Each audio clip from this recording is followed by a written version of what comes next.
Buntag pag-abot sa classroom na mo, lingkod mi tanan hilom kaayo. Si ma'am nag-discuss sa atong lesson, kalid lang mi nakabantay og laing sensation. Naay bahong nga murag di maantos, murag patay ilaga nga gilumos. Nagtan-aw mi kusag-usag, kinsay na ay sekreto nga gitago pa. Naglingi-lingi, nagduda-duha, hangtod na ay usa nga namula.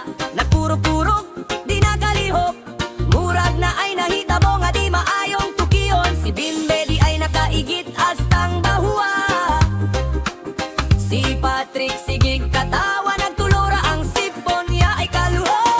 Akong classmate nakaigit sa bangko, natingala mi nga anong nihilak siya o kalit.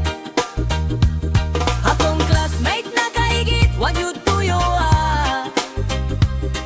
nangatawa mi pero nasaktan ra. Kayo sahay di gyud malikayan kung ang tiyan magsugod og laban. Akong classmate nakaigit pero amigo gihapon na mo siya legit karon.